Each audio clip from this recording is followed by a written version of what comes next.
بچہ پڑھ جائے، اچھی نوکری مل جائے۔ میں رب کا قرآن پڑھ کے سناتا ہوں، میرے رب نے فرمایا تم اپنے بچوں کو ایسا بنا دو، ایسی جگہ سے تمہیں رزق عطا فرماؤں گا جہاں سے تمہارا گمان بھی نہیں آئے گا۔ اور یہ گارنٹی والی بات ہے، میں یتق اللہ یجعل لہ مخرجا۔ کہتا میرا بیٹا میری بات نہیں مانتا۔ تیرا بیٹا کیسے تیری بات مانے؟ کیسے مانے گا تیری بات تیرا بیٹا؟ تو نے تو پیسے کو مشین بنانے کی کوشش کی اس کو۔ کاش کہ تو نے اس کو وہ علم دیا ہوتا جو نبی پاک لے کر آئے۔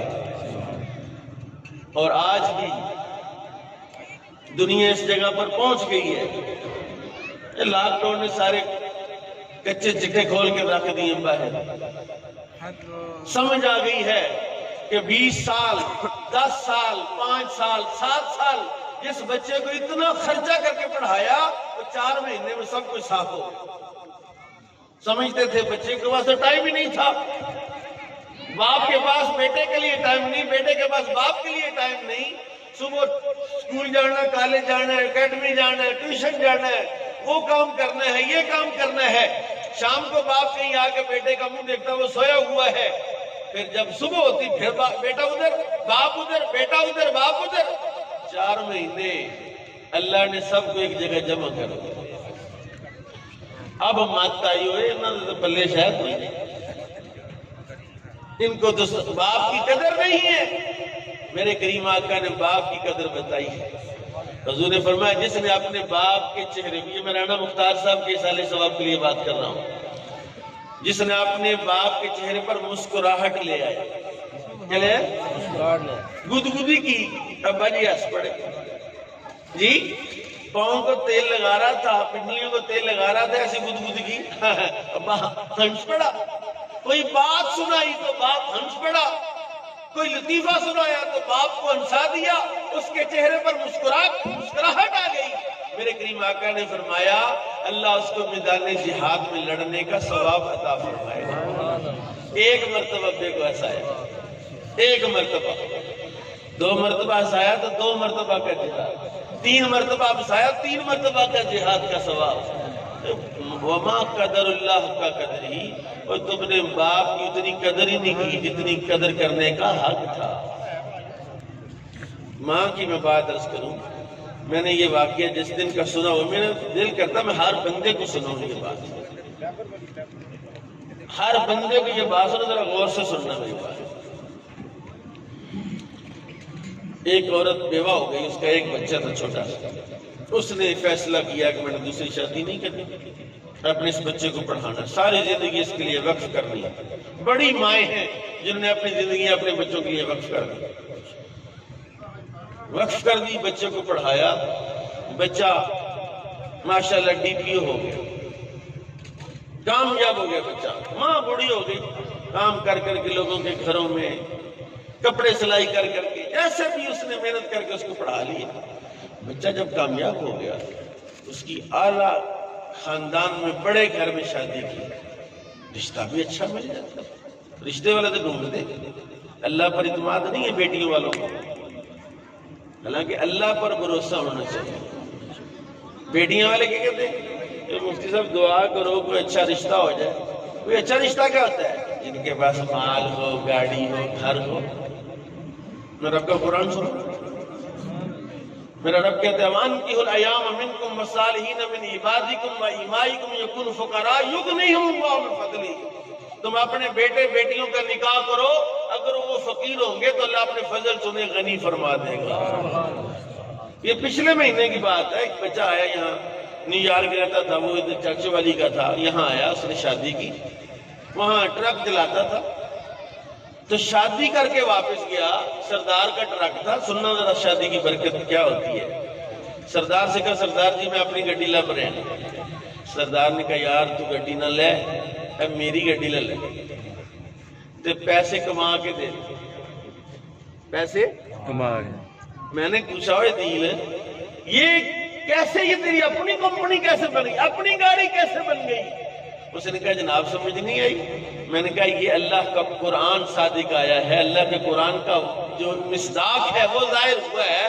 اللہ نے فرمایا تم ان کی شادیاں کرو، میں ایسی جگہ سے رزق دوں گا جہاں سے تمہارا گمان نہیں ہے۔ تم مالدار ڈھونڈتے ہو، مالدار چھوڑ، کوئی صحیح العقیدہ مسلمان تلاش کر اور شادی کر، اللہ انشاءاللہ تیری بیٹی کو مالا مال کر دے گا۔ اس کا اپنا ٹرک۔ میں نے اسے پوچھا کہ کاکا اپنے ٹرک ہوتا ہے؟ جی تقریباً 4 مہینوں میں نے اس کے پیسے ادا کر دینے ہیں، پھر انشاءاللہ 2 3 4 ٹرک میں 1.5 1.5 سال میں بنا لوں گا۔ شادی کی برکت ہے۔ کس کی برکت ہے؟ بیٹے نے شادی کر لی، اعلیٰ خاندان میں شادی کی۔ شادی کے بعد کیا ہوا؟ جو بیوی آئی، اللہ نے ان کو بیٹے دیے، بچے دیے۔ بچوں نے، جو بیوی تھی اس نے کہا کہ ماں کہانی تھی، ایک آنکھ نہیں تھی ماں۔ بچوں کو سمجھایا کہ تم اپنے پاپا سے کہو کہ اماں کہانی ہے اور اس کی ایک آنکھ سے ہمیں ڈر لگتا ہے۔ روز ہی بچے، اس نے گارا نا، انہوں نے کہا اماں کو ڈر لگتا، اماں کہانی ہے، ڈر لگتا ہے۔ بیٹا بڑا پریشان۔ بیوی نے کہا اچھی بات نہیں ہے، بچے تیرے ڈرتے ہیں، اپنی ماں کے لیے الگ سے کسی مکان کا بندوبست کر، تو وہاں اس کو رکھ دے، وہاں آیا رکھ دے، خادمہ رکھ دے، وہ اس کی خدمت کرے گی، تو بھی روز چلے جانا بے شک۔ ایسا ہی کیا، الگ سے مکان ارینج کیا، خادمہ رکھ دی، بیوی رکھ دی، پیسے کی کمی نہیں تھی۔ کچھ عرصہ گزرا تو ماں بیمار ہو گئی، وہ آنا جانا بھی کم ہو گیا۔ ماں کا آخری وقت آیا، اس نے ایک خط لکھا کہ بیٹا یہ جو میں کہانی ہوں نا، میں کہانی نہیں تھی، بچپن میں تیری آنکھ ضائع ہو گئی تھی، تو ڈاکٹر نے کہا کہ اس کی آنکھ ضائع ہو گئی ہے، مائی کسی سے آنکھ کا بندوبست کرنے تو تیرا بچہ ساری زندگی کانا ہی رہے گا، تو بیٹا میں نے اپنی آنکھ تجھے دے دی، میں نے اپنی آنکھ تجھے دی۔ میں یہ بات سن کے یقین جانے میرا کلیجہ منہ کو آتا، اور یہ کوئی قصہ کہانی نہیں ہے، یہ قلعہ دیدار سنگھ کا واقعہ ہے۔ ماں نے لکھا کہ میں کہانی نہیں تھی، میری آنکھ تجھے دی گئی، اس وجہ سے میں کہانی ہو گئی، اب تیری مرضی بچہ، اللہ تجھے برکتیں دے، تجھے ترقیاں دے۔ خط تکیے کے نیچے رکھا، ماں مر گئی۔ پتہ نہیں تمہاری ماں نے تمہیں کیسے پالا ہے، اس نے تو خط لکھ دیا، پتہ نہیں تمہاری ماں خط بھی لکھ سکتی ہے۔ تم نے اپنی ماں اور باپ کی قدر کب کی ہے، اور ان کی قدر کا حال کیا ہے کہ تیرا باپ راضی ہے، تیری ماں راضی ہے، تیرا رب راضی ہے، تیرے لیے رحمتوں کے دروازے کھل جاتے ہیں، اس حال میں کہ جب تیرا باپ راضی ہوتا ہے، تیری ماں راضی ہوتی ہے، وہ سوئے نہیں ہوتے، تو باہر ہوتا ہے، وہ بستر میں لیٹ کر بھی تیرے لیے دعائیں کر رہے ہوتے ہیں، میرا پتر سلامتی سے آ جائے، میرا پتر سلامتی سے واپس آ جائے۔ رانا مختار صاحب چلے گئے، میرا ان کے ساتھ کوئی اتنا لمبا چوڑا تعلق نہیں رہا، کچھ عرصے سے میرا ان کے ساتھ تعلق تھا۔ ان کا تعلق ہمارے استاد گرامی مفتی احمد حسین نقشبندی رحمت اللہ علیہ کے ساتھ رہا، بڑا عرصہ میں وہاں پڑھتا تھا، اس زمانے میں رانا صاحب کو عروج تھا جی۔ اس کے بعد بھی رانا صاحب کو دیکھتے رہے۔ میں نے ایک بات کامن جو ان میں دیکھی کہ وہ اللہ والوں سے بڑی محبت کرتے تھے، علماء سے بڑی محبت کرتے تھے۔ مجھے یاد ہے یہاں وہ بچہ بیٹھا ہوگا ادھر ہی ہے کہ وہ ہمارے ٹاؤن میں آئے تو وہ دوسری سڑک سے جانا ہونا کھو جائے اور سب بڑے مفتی صاحب بیٹھا دونوں ننگ مل کے جانے۔ اس طرح علماء سے محبت کرنے والوں کو اللہ تعالیٰ کبھی محروم ہے۔